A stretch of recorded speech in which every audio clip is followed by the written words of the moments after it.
दोस्तों नमस्ते। एक खबर बड़ी तेजी से फैल रही है। रिजर्व बैंक ऑफ इंडिया कंगाल होने की कगार पर है। रिजर्व बैंक ऑफ इंडिया के पास अब पैसा ही नहीं बचा है।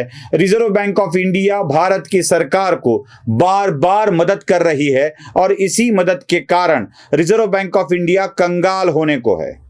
अगर रिजर्व बैंक ऑफ इंडिया कंगाल हो रही है तो स्वाभाविक तौर पे भारत की सरकार भी कंगाल हो जाएगी और कंगाल सरकार इस देश को नहीं चला पाएगी।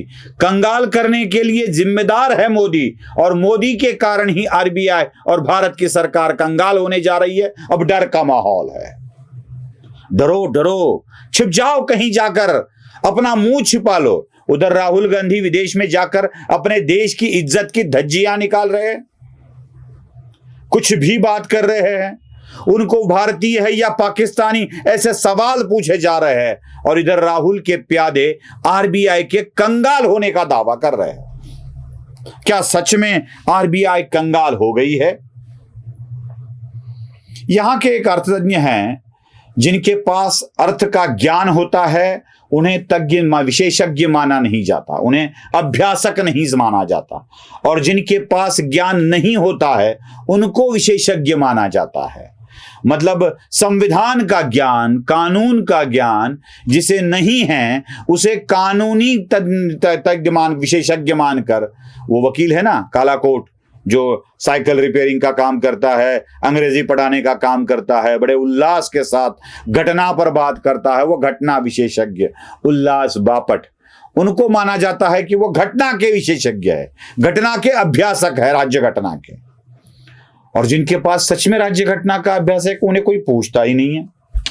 वैसे आनंद देवधर नाम के एक व्यक्ति है जो पेशे से सीए है, जिन्हें अर्थकारण की इंफॉर्मेशन है, जानकारी है, ज्ञान है, वो सारी बातें बताते हैं, लेकिन हम है कि समझने के लिए तैयार ही नहीं है। जिनके पास RBI reserve bank of India ये नाम भी जो ठीक तरह से नहीं लिख पाएंगे, उनके ज्ञान को बांटा जाता है आर्थिक विशेषज्ञ के रूप में।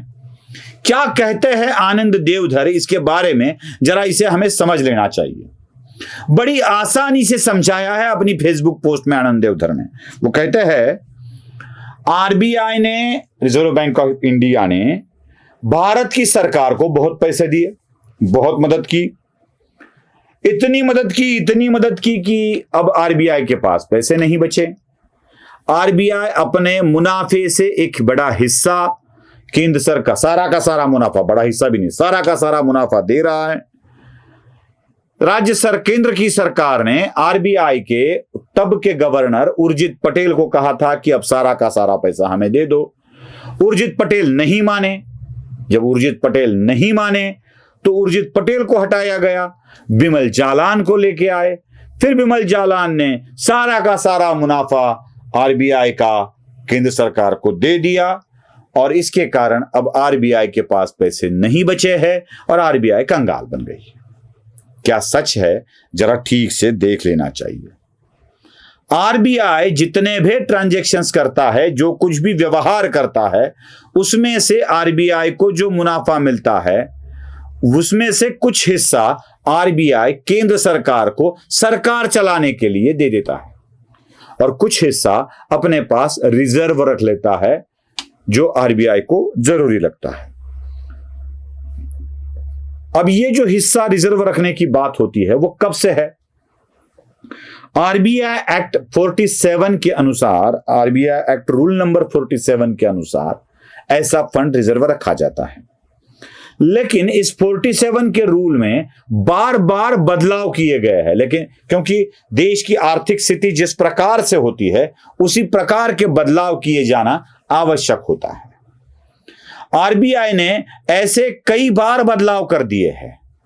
मैं आपको बता दूं, जो यह जानकारी जो एक सीए बताता है ये बता दूं, 97 से लेके 2019 तक, मतलब मोदी के पहले शासनकाल तक, मोदी का पहला शासनकाल 2019 में खत्म हुआ और 97 से लेके 2014 तक ये शासनकाल लगभग 17 साल का कांग्रेस का था। उस काल तक 10 साल उसमें कांग्रेस के थे। उस काल तक लगभग 5 बार कमेटियां बैठी है, 5 बार। इसी रूल में बदलाव लाने के लिए 47 के कितने पैसे रिजर्व रखे जाए, कितने पैसे सरकार को दिए जाए, 5 बार किए गए हैं। जब 2013 में मनमोहन सिंह जी की सरकार थी, जो बड़े आर्थिक विशेषज्ञ थे, आर्थिक सलाहकार भी थे, रिजर्व बैंक ऑफ इंडिया के गवर्नर भी रह चुके थे, सेक्रेटरी भी रह चुके थे, उस मनमोहन सिंह की सरकार में यह पता चला कि 9 लाख करोड़ रुपए रिजर्व बैंक के पास आरक्षित पड़े हैं। 9 लाख करोड़ रुपए। तब की मनमोहन सरकार को ऐसा लगा कि यह 9 लाख रुपए, और तब के आरबीआई गवर्नर को भी ऐसा लगा कि सफिशिएंट है, बहुत हो गई है ये 9 लाख करोड़ रुपए।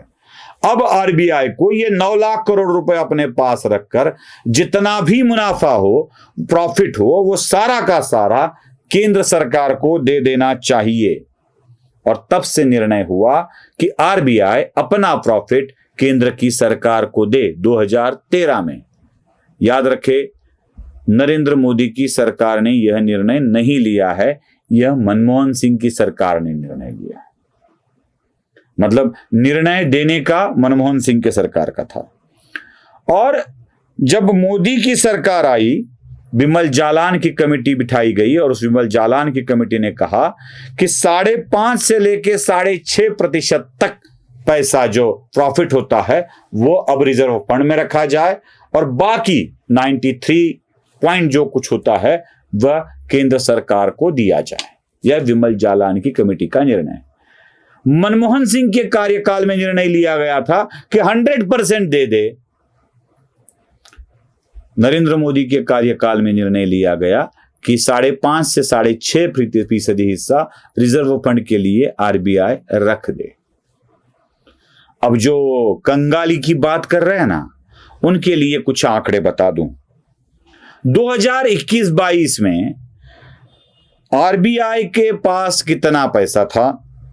लगभग 1,60,112.13 करोड़ रुपए।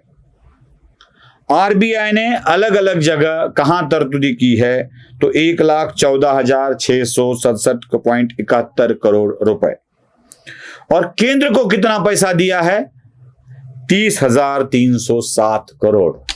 मतलब आरबीआई आज भी मालामाल है, आज भी मालामाल। बहुत सारा पैसा आरबीआई के पास पड़ा हुआ है, चिंता करने की जरूरत नहीं है। आरबीआई के पास पैसा है, आरबीआई कंगाल नहीं हो रही है, इतना ही समझ लो काफी है। धन्यवाद देवधर जी, आपने ये सारी चीजें, ये सारे आंकड़े सामने ला। नमस्ते।